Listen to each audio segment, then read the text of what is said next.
My name is George, and I'm an alcoholic, and a drug addict, and a lot of other things, including, for the time being, a cripple. I hate these damn crutches, but the doc says I need them. I'm really nervous tonight. I wasn't expecting to be up here. I wasn't expecting to... I'm nervous. Would you join me in the serenity prayer? God, grant me the serenity to accept the things I cannot change, courage, change the things I can, and the wisdom to know the difference.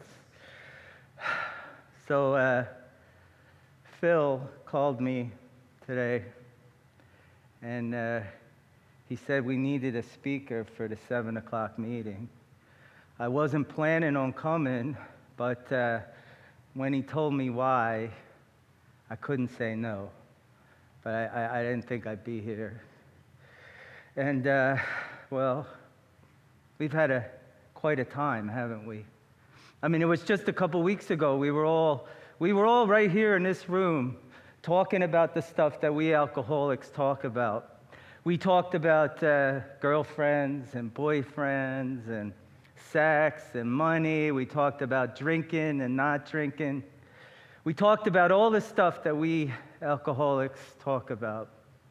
And now what is it? Just not even 3 weeks since that horrible day, since the towers fell. We're still here. Well, some of us are still here. How many of us died when those planes flew into the buildings? We have some names, but there are more. There are definitely more. And so tonight we're talking about different things. We're talking about very, very different things. I know one reason why Phil asked me to speak. I was there.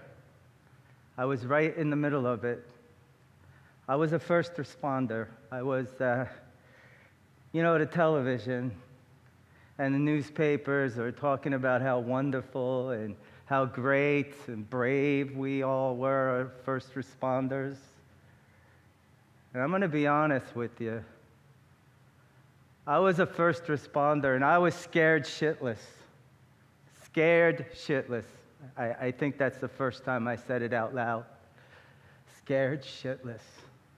I didn't die. I did not die. I got banged up, but I did not die.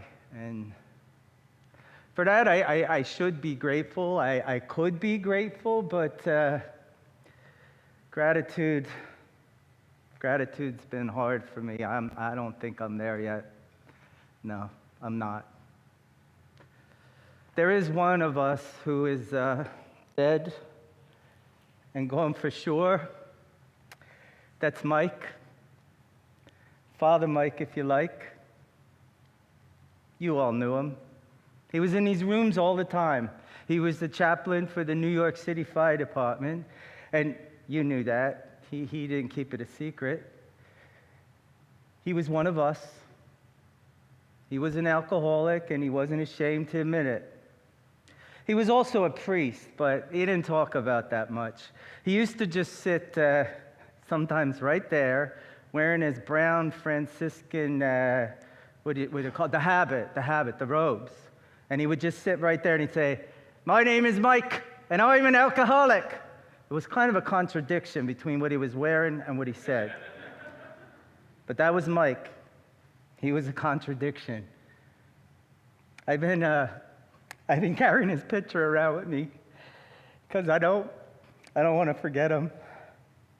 He was the first official death. He was officially the first one to die when those planes flew into the buildings. I mean, others had died before Mike, but Mike was the first one they wrote down. He was number one on the list. The first official death was the chaplain, fireman. I know you've all seen this picture.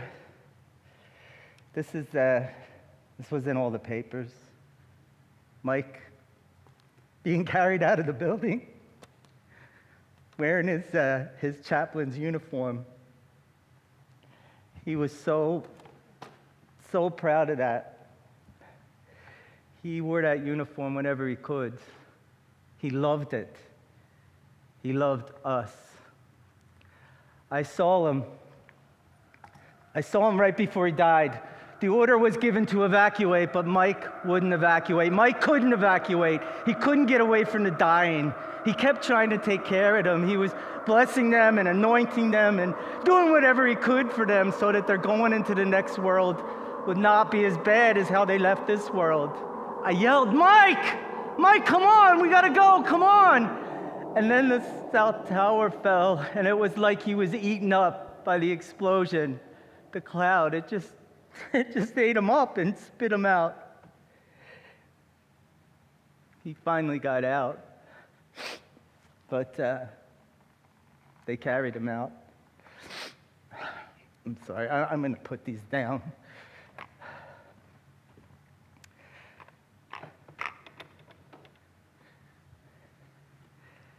You see, Mike was responsible for me being here in these rooms. Mike was the guy that walked me through that door for the first time. I tried to tell him once. I tried to tell him how much he meant to me, how much he had done for me. I tried to tell him how much I owed him. And he would just laugh and shake his head and say, "It's not me, George boy. It's not me." Do you remember Mike had that weird way of talking? I don't know. I used to tease him about it. I called him Mike's Irish speak. I don't know. Maybe it was because of the way he looked, like he had the map of Ireland on his face. Or maybe it was because he was so damn stubborn. Remember? He'd argue with you like he'd already won the argument. So annoying, but beautiful. Just beautiful. Well, Mike in his Irish speak got me sober. He walked up to me one morning. I was at the firehouse. I was in the locker room. I'm standing there naked. I'm going to take a shower. I'm trying to shake off a horrible hangover. I was probably still drunk. And he says, "You're a dirty, stinking drunk, George. And if you're going to kill yourself with the damn booze, I'm asking you a favor. I'm asking you to please do it someplace where I can't see you. Because I don't like looking at drunks, George. Drunks are ugly. And when you're drunk, you're uglier than the filthiest baboon in the zoo." That was Mike. Very subtle. You won't be a New York City fireman for much longer. You're teetering on the edge as it is. And yes, I'm talking to you, because the chief said a talk with the chaplain would do you some good. So listen, George, I'm talking. I'm going to a meeting tonight. A meeting full of sober drunks. Now, that might be a strange sight for you, but why don't you come along anyhow? I told him I wasn't interested. I told him to get the hell away from me, and I probably said some other choice words. He didn't stop. "I'll be at your apartment at 6:30. 6:30, George. Don't give me any excuses. Don't be late. Be ready. 6:30. And it would be grand if you were sober. And just for the hell of it, put on some clean clothes. That is, if you got any clean clothes. It'll do wonders for your attitude. And your attitude, my stinking drunk friend, needs more work than anything." I wanted to run. I wanted to hide. I wanted to punch him in the face. But more than anything, I wanted the pain to stop. So I was ready. I was ready at 6:30. Bangs on the door, doesn't come in. "Let's go." When we got to the meeting, it was this very meeting. He held my arm because I was shaky. I was not sober. And he says to me, "Now, George, when they ask for newcomers, I want you to raise your hand and say your name. Can you remember to do that, George? Raise your hand and say your name. That is, if you can remember what your name is. And I said, Father Mike, do I gotta say I'm an alcoholic? Oh, you're an alcoholic, my drunken friend. And it would be good if you said so. And I guarantee, if you do say so, no one in this room will gasp with surprise. I'm saving your life, George boy. I'm saving your lousy life. We found 2 seats right over there. And we sat down. And I was sure I was going to puke. But instead of puking, I just said, my name is George, and I'm an alcoholic. Those words kind of settled my stomach, but it did a lot more than that. Drinking almost killed me. Coming into these rooms and saying those words saved my life. And it was a matter of life and death.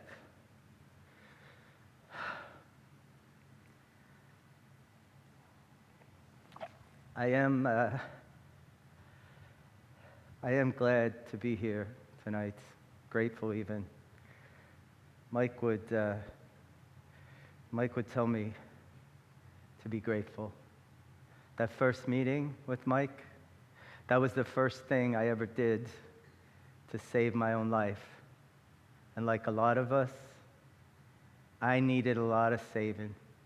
And after what happened at the towers, saving's what we all need. Father Mike is dead. Why? Why? Why?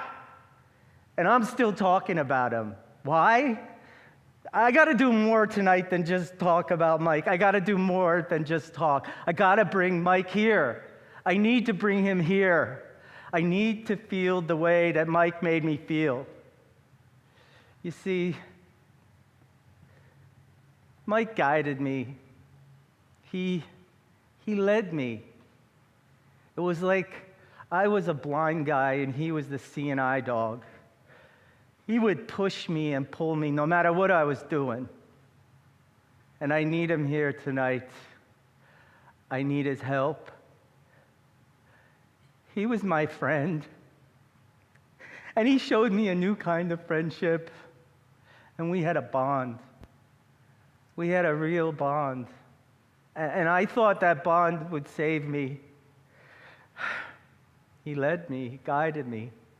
He guided my soul. Because Mike was the first one to convince me that I had a soul. He found a place in me that was alive. He said it was a place where God lived. He said it was a place that was life itself and that it was sacred. And Mike led me to that place with love. That's all, just love. It was Mike's love and his damned Irish speak. Yeah, grateful. Mike would tell me to be grateful. I mean, Phil called today, and here I am, and here you are, and it is a matter of life or death, life or death. You know, sometimes I get confused. Sometimes I get distracted. Sometimes I get scared. And Mike told me when that happened, I desperately needed to get honest. And he told me something else that you alcoholics understand. Desperation is a gift. It's like God himself is up here saying, speak your truth, George, and the truth will make you free. Here's God. Well, it's a picture of God. Mike gave me this picture, and when I look at it, it reminds me to be honest. And when I think about it, that Mike gave me this picture, it makes me hopeful. it makes me hopeful. I told you I was nervous. And the truth is, I'm always nervous when I got to talk at these meetings. It's like when I was new and Father Mike first brought me. I mean, talking honestly, at one of these meetings is like, well, it's like when you got to go to the gym because you want to work out, but you don't want to get undressed because you're in lousy shape and you might have dirty underwear. That's what it's like for me tonight. And I'm warning you, I'm in lousy shape and I have dirty underwear. But you're going to find out. You're going to find out anyway. So please bear with me. Father Mike always did. Father Mike always did. My own father, my dad, was an actor.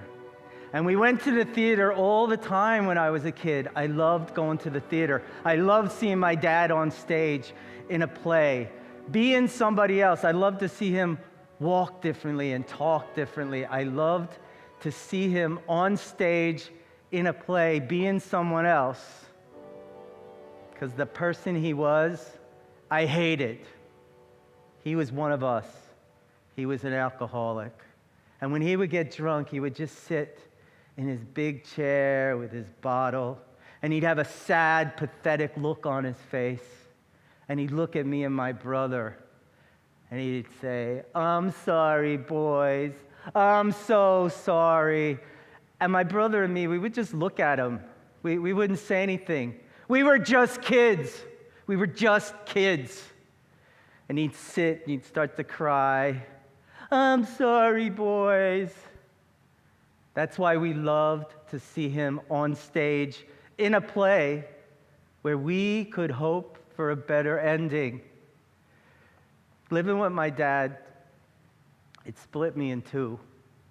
Part of me wanted to be like him.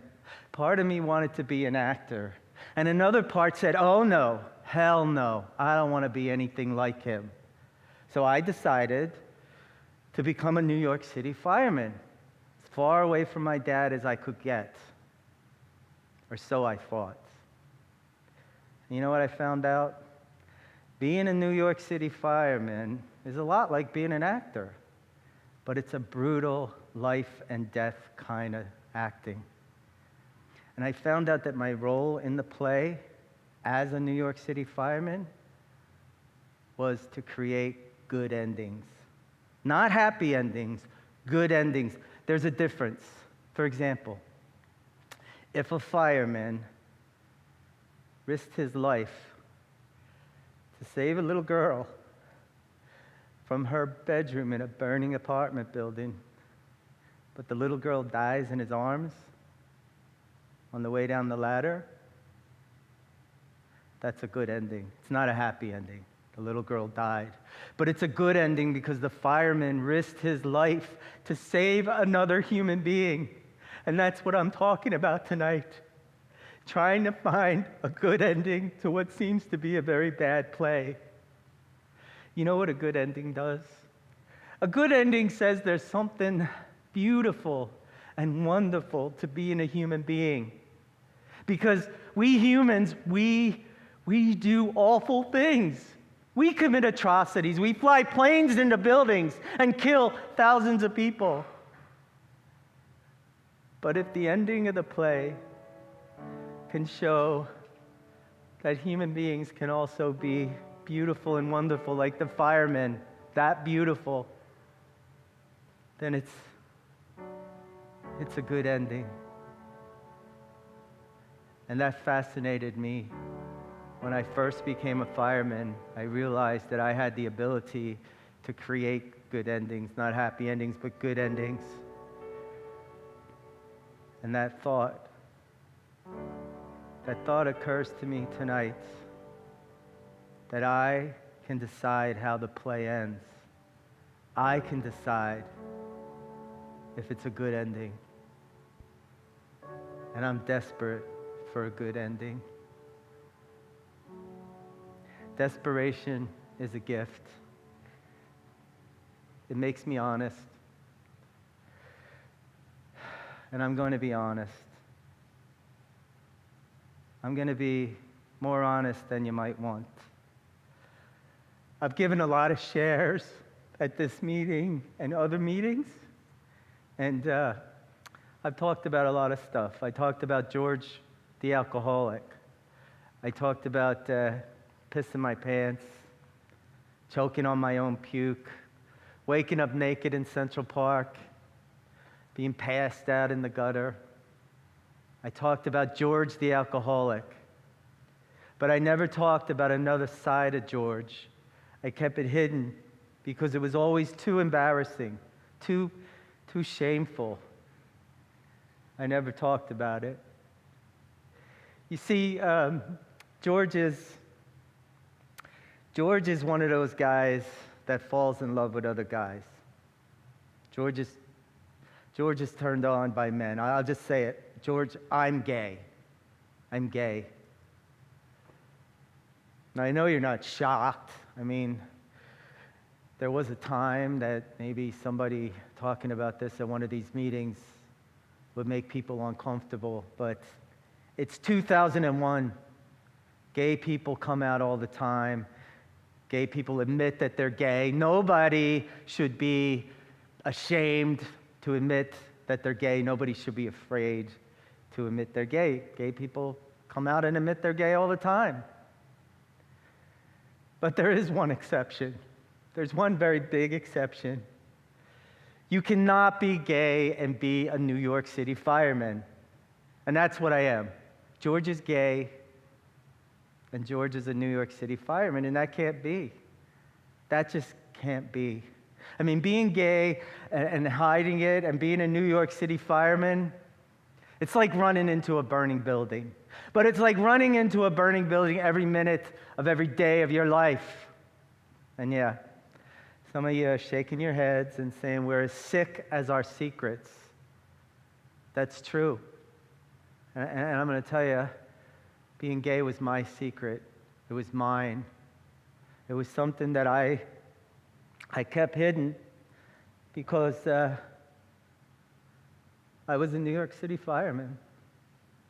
New York City firemen aren't gay. That's not true. I didn't want it. I did not want it. And I was mad as hell.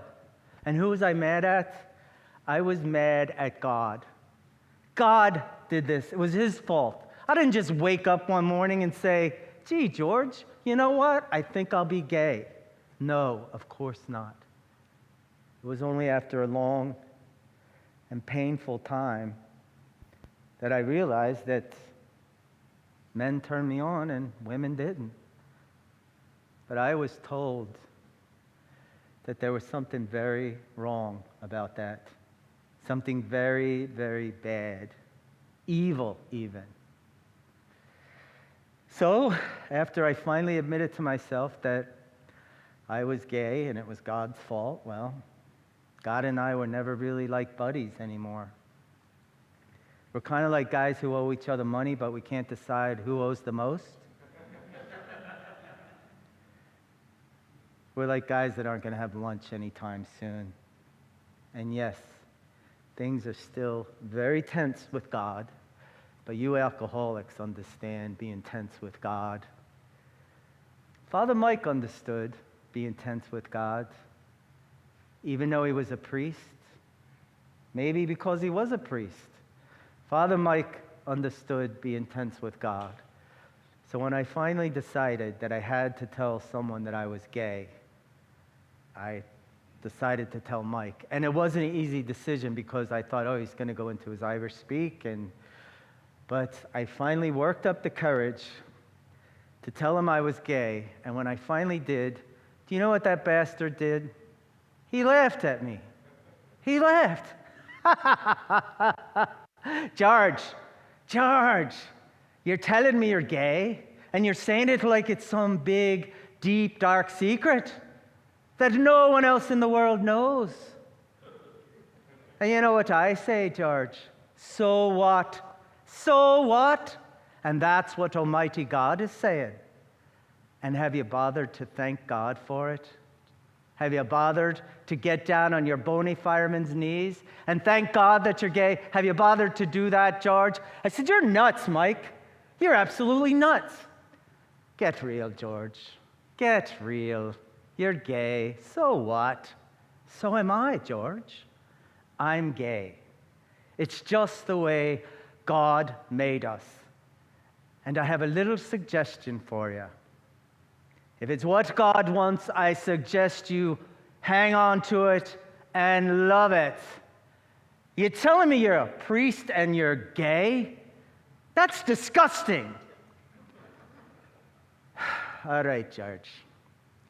When I first became a priest, being gay and being a priest, it kind of did tear me up. But, well, I think it had a lot to do with my drinking. When I started coming to these meetings, I met old Barney. You remember old Barney, don't you, George? He used to sit way in the back. Well, I told old Barney about my conflict, about being a priest and being gay, and Barney did the same thing I just did. He laughed. He laughed at me. And I said, Barney, this is serious. He said, you're damn right, it's serious, Mychal. You're gay. You love men, and God loves you. That's damn serious and damn beautiful. Mike, I don't want to hear your stupid old stories about old Barney. I don't want to hear it. I just told you the biggest pain in my life, and you tell me your stupid old stories about old Barney. I don't want to hear it. What would you like to hear then, George? Well, for starters, I'd like to know how you live with yourself. You're a priest and you're gay? How do you live with yourself? It's very easy. I'll tell you how I live with myself, George. You see, Jesus is a man, and I'm gay. So I know all about loving another man. So is there anything wrong with me being gay? Or is there everything right with me being gay? Jesus is a man. I'm gay. I know all about loving another man. That is the sickest thing I've ever heard. Stay miserable if you want, George. Stay hating yourself. Stay guilty. And I just walked away because being gay was my secret. It was mine. It was somewhere I kept locked up. And it was mine. And Mike had pierced my armor. Mike had cracked the shell. And he let God in. He let God in. And if God could get in there, if God could get into that deep, dark, unacceptable place, that George is a New York City fireman and George is gay, well then, God could get into anywhere. God could be at ground zero with the thousands that died and the millions that cried. And if God could get in there, maybe God could be here. And God could help me find a good ending to my play. I can see Mike. He's standing in the lobby of the North Tower.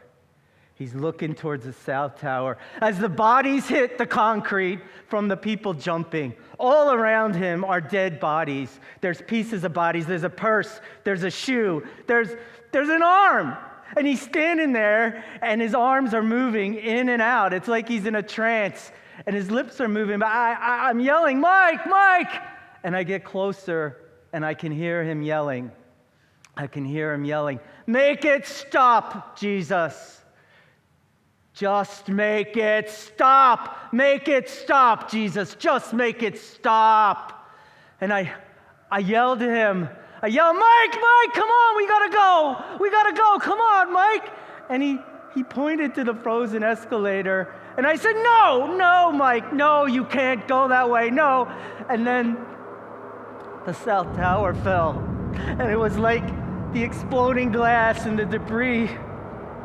It sent him flying. And I yelled. I was standing there, and I couldn't help him.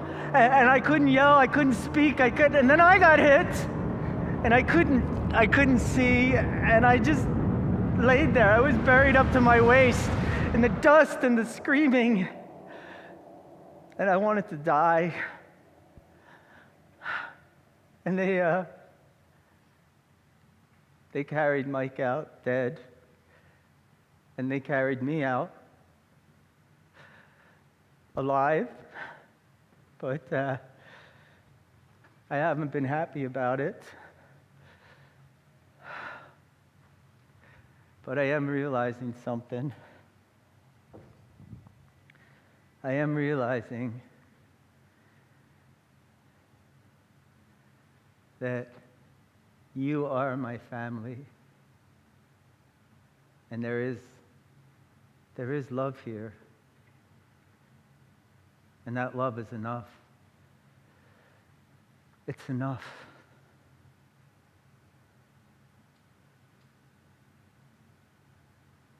I'm realizing something else. I'm realizing that what happened at Ground Zero was not the end of Mike's play. There's another scene. Why didn't I see this before? It's so clear. It's so clear. So Mike is in the North Tower. He's yelling at Jesus, and then he gets killed. Then what happens? I'll tell you what happens. He sees the guy he's been yelling at. He walks into heaven, and Jesus Christ is standing in front of him. And what would Mike do? He'd keep yelling at him. Why didn't you stop it? Why didn't you stop it? Just give me one good reason. Give me one good reason that makes any sense at all. Why didn't you stop it? All those innocent people. And this would be a great ending to Mike's play. Mike walking into heaven and just yelling at Jesus. You're supposed to have all this power. Why? Why didn't you stop it? All those innocent people. And what about me, Jesus? I did everything you asked. I did everything you told me to. I became a priest. I worked with the poor. And yes, I became an alcoholic, but I helped other alcoholics. I got sober and I helped other alcoholics. And yes, I fell in love with a man. We were close. We were as close as two people could be. And the night we fell in love, we talked about you, Jesus. We had a long conversation about you. And that's when we fell in love. No, we never had sex. I never broke my vows. I never broke my vows. I did everything right. And what do I get? I get smothered by a bunch of rocks. Thanks a lot, Jesus. Thanks a lot. And that would be a terrific ending. Jesus and Mike arguing about what's right and what's wrong. And Mike would think he knew all about this because he had spent his life helping the suffering and the poor.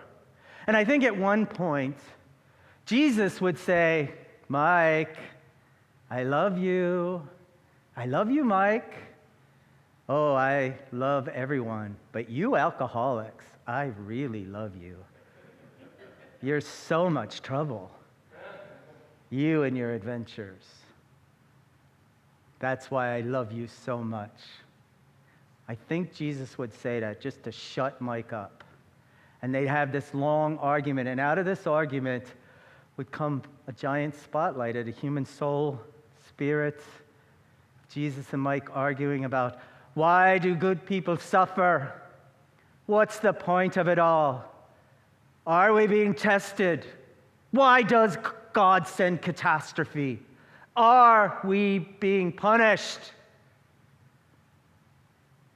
And that would be a good ending to Mike's play. Not a happy ending, because Mike is dead and all those people are dead. But it would be a good ending to Mike's play. But what about my play? The guy that says he likes good endings. I was on the brink of destroying it all. I had a dark thought. And when I didn't fight it, it took me to a dark place. It's haunted me since the day the towers fell, since Mike died, and it's grown. It's like smoke from a fire, slowly and fiercely, and it just blocked everything out.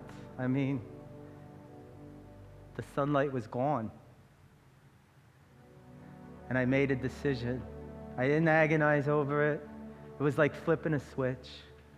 I just decided. I had seen one of the greatest horrors of all time. And there was only one way. There was only one way that I could understand and accept what I had seen that day. Because there was only one person who could help me. And that was Mike.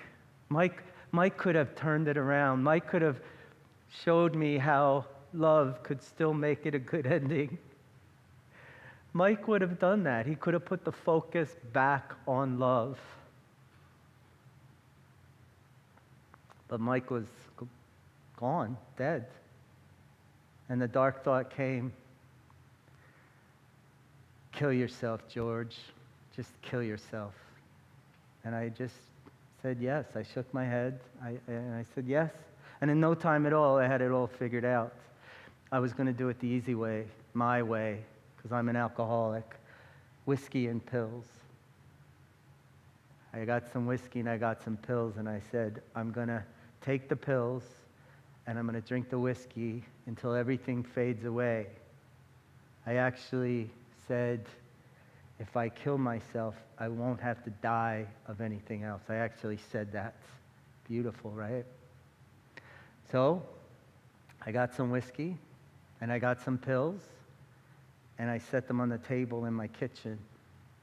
And I turned around to get a glass. This was today. I turned around to get a glass, and the phone rang.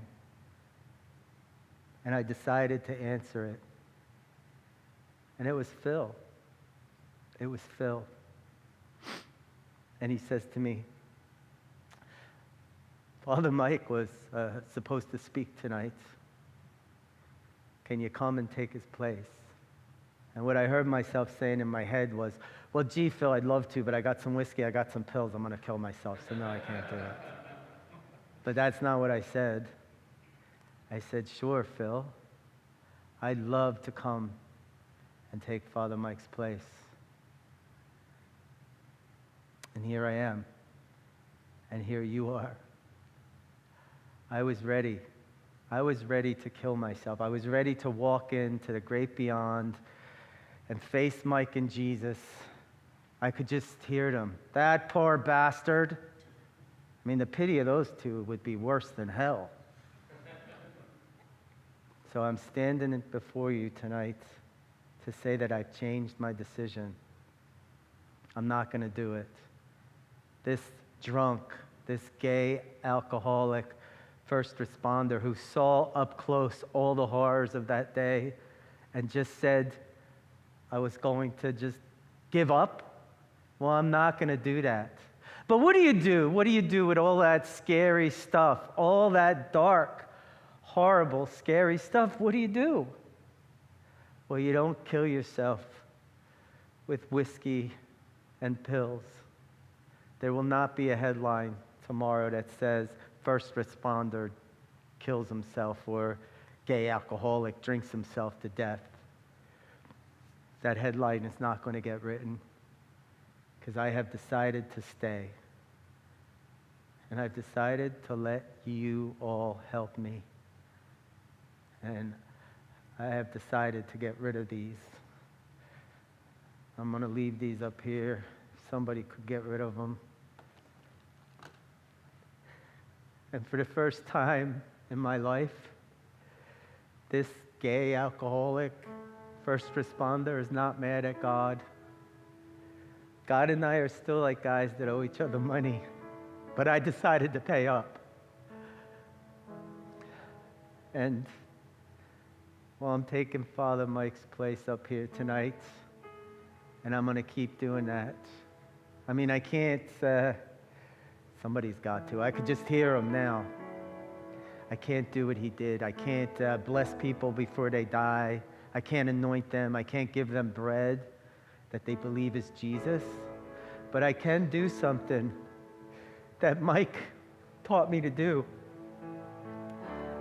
I can turn my will and my life over to the care of God, one day at a time.